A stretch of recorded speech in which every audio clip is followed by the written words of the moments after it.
어렵고 따분한 경제 용어를 청춘어로 번역해보는 시간. 청춘 경제 번역기 지금부터 시작합니다.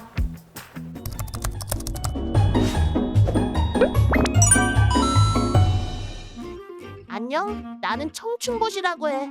안녕, 나는 기획재정부 대학생 소셜미디어 기자단 이지윤이야. 나는 기획재정부 대학생 소셜미디어 기자단 최수연이야. 모두들 만나서 반가워. 우리도 반가워. 그렇다면 기자단과 함께할 오늘의 주제에 대해서 알아볼까? 오늘의 키워드는 바로 탄소 중립이야. 북극곰 그레타 툰베리가 연관 검색어로 들어가 있잖아. 기자단은 이 용어들이 왜 알고리즘에 포함되었는지 알고 있어? 북극곰이라고 하면 아무래도 기후변화로 많이 피해를 받는 동물로 소개가 되잖아. 그러다 보니 탄소 중립도 기후변화랑 관련이 있어서 많이들 검색해 보신 게 아닐까 싶어. 그레타 툰베리는 스웨덴 출신의 환경활동가로 유명하잖아. 학교 파업을 위한 기후변화 활동을 시작으로 다양한 연설을 하기도 했고 전 세계 환경운동에 영향을 준 걸로 알고 있어. 그래서 이 역시 기후변화와 관련이 있는 걸로 좀 추측해 볼 수 있을 것 같아. 맞아. 두 가지의 키워드로 탄소 중립 역시 기후변화에 중요한 역할을 하는 키워드라는 걸 추측해 볼 수 있지. 그러면 우선 탄소 중립의 정확한 뜻을 한번 알아볼까? 좋아. 탄소 중립이란 대기 중에 배출된 온실가스를 흡수, 제거하여 실질적인 배출량이 0이 되는 상태를 말해. 의미 자체로 보면 약간 어렵게 느껴질 수 있을 것 같은데 기자단이 쉽게 번역해 줄 수 있겠어?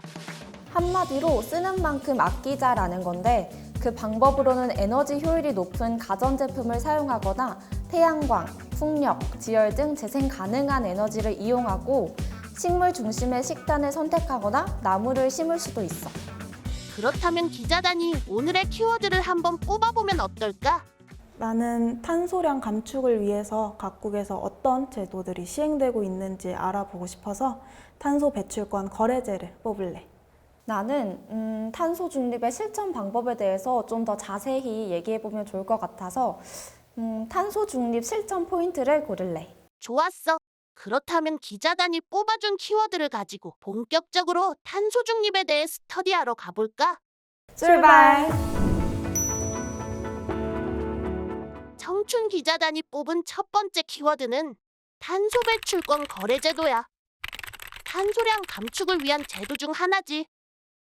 비슷한 키워드로는 탄소 국경 조정제도와 탄소세가 있는데 우리 기자단이 이번 기회에 한 번씩 정리해주면 어떨까? 탄소 배출권 거래제도는 탄소 배출 규제를 위해서 EU에서 2005년에 도입하고 우리나라에서도 현재 시행하고 있는 제도로 한마디로 말하면 탄소 배출권을 사고 팔 수 있다는 거야. 탄소 배출량이 적은 기업은 남은 배출권의 일부를 팔 수도 있고 배출권이 모자라는 기업은 다른 기업에게서 탄소 배출권을 사올 수도 있는 거야. 탄소 국경 조정제도도 이 탄소 배출권 거래제도 때문에 생겼다지? 맞아. EU는 2026년부터 탄소 국경 조정 제도를 본격적으로 도입하기로 했는데 EU는 환경 규제가 강하다 보니까 많은 기업들이 마치 도망가듯이 상대적으로 환경 규제가 약한 지역들로 많은 공장들이 이전을 했어. 그러다 보니 전 지구적으로는 온실가스가 낮춰지지 않는 탄소 누출의 문제가 발생했고 이런 문제를 방지하기 위해서 EU에서 탄소 국경 제도를 도입하려는 거야. 탄소 국경 조정 제도에서는 기업들이 환경 규제가 상대적으로 약한 다른 지역에서 상품을 생산하더라도 EU에 수출할 때에는 EU에서 생산했을 때만큼의 탄소 배출권 가격을 부담하도록 하는 일종의 탄소세야. 그렇다면 탄소세는 무엇을 뜻하는 용어일까? 탄소세는 화석연료의 탄소 성분에 따라서 제품을 생산하는 과정에서 배출되는 탄소에 부과되는 일종의 소비세를 말해. 현재 버는 것에 대한 세금, earning tax인 소득세와 다르게 탄소를 태우는 것에 대한 세금, burning tax인 거지. 탄소 배출권 거래제도와 탄소세, 조금은 다른 접근 방식을 가지고 있지만 기후변화를 완화하고 탄소 중립 사회로 전환하기 위한 수단이라는 공통점이 있네. 맞아. 지금까지 탄소 중립에 대한 다양한 개념을 스터디했다면 이번에는 탄소 감축을 위한 구체적인 가이드를 알아보면 좋겠어. 기업, 정부는 물론 개인도 참여할 수 있는 탄소 중립 실천 포인트 이야기를 시작해 볼까? 탄소 중립 실천 포인트는 탄소 배출량을 줄이고 탄소 중립을 달성하기 위한 다양한 활동을 나타내는 지표야. 기업, 정부, 개인 등이 탄소 중립을 위해 실천해야 할 핵심 요소들을 나타내주지. 그러면 기자단이 스터디해온 탄소 중립 실천 포인트에 대해 이야기해볼까? 탄소 중립 실천 포인트는 탄소 중립을 실천한 후에 포인트에 따라 인센티브를 받을 수 있는 제도야.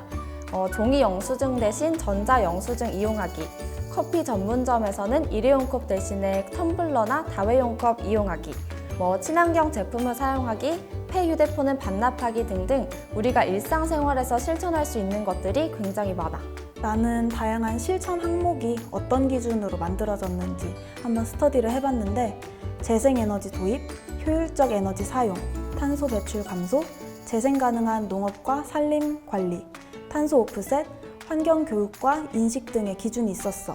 이걸 보고 나니까 다양한 실천 내용을 따른다면 확실히 기후변화에 도움이 될 것 같더라고. 그렇다면 나는 탄소 중립을 위해 이것들을 실천 중이다 하는 것 소개해 줄 수 있어? 일단 나 같은 경우는 배달 대신 좀 집밥을 해 먹어서 플라스틱 사용을 줄이려고 노력을 하고 또 카페에 갈 때는 텀블러를 꼭 챙겨가서 일회용 컵 사용을 좀 지양하려고 해. 그리고 또 이렇게 사용하지 않는 플러그가 꼽혀 있는 걸 보면 그걸 좀 뽑으려고 습관적으로 노력을 하는 것 같아. 나는 전자 영수증 사용하는 거를 추천하고 싶어.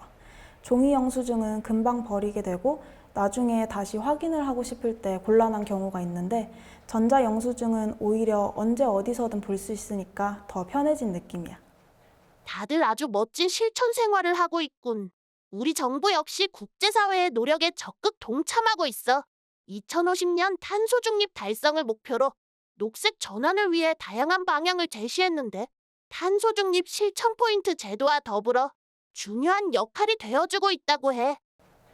정말로 이제 탄소 중립은 우리 생활에서 뗄래야 뗄 수 없는 것 같아. 진짜 미래 환경을 위해서라도 필요한 것 같고 앞에서 얘기했듯이 이렇게 정부에서 여러 제도들을 실천하는 것들이 참 중요하다는 생각이 들었어. 오늘 탄소 중립에 대해서 이야기해봤는데 이 영상을 보고 있는 청춘들을 위해 탄소 중립을 한 줄로 번역해 줄 수 있을까? 탄소 중립은 기후변화에 가장 강력하고 효과적인 정책 수단이다 이렇게 생각을 했어. 왜냐하면 계속해서 환경 문제가 중요시 되고 있고 또 지구온난화를 위한 대책들도 쏟아지고 있잖아. 그러다 보니까 우리가 어떤 대책들에 더 관심을 가지고 또 뭐부터 실천해야 될지 좀 복잡하게 느껴질 때가 있는데 그럴 때 우리가 실천할 수 있는 게 바로 탄소 중립이구나 이런 생각이 들었어. 나는 탄소 중립이 우리의 미래를 위한 투자라고 생각해. 점점 기후변화가 우리 실감을 하고 있는데 갑자기 소나기가 내린다든지 예상치 못한 기상 변화가 일어나면서 우리 다 같이 노력하지 않으면 이제는 돌이키기 힘들겠구나라는 생각이 들더라고. 그런 의미에서 우리 모두 우리의 미래를 위해서 탄소 중립이라는 투자가 꼭 필요하다 생각해. 멋진 번역 다들 정말 고마워. 오늘 기자단 덕분에 탄소 중립에 대해서 좋은 정보를 많이 배워가는 것 같아. 우리의 지구를 위해 계속해서 공부하고 또 실천하는 멋진 국민이 되어보자. 만나서 반가웠어. 모두들 안녕. 안녕.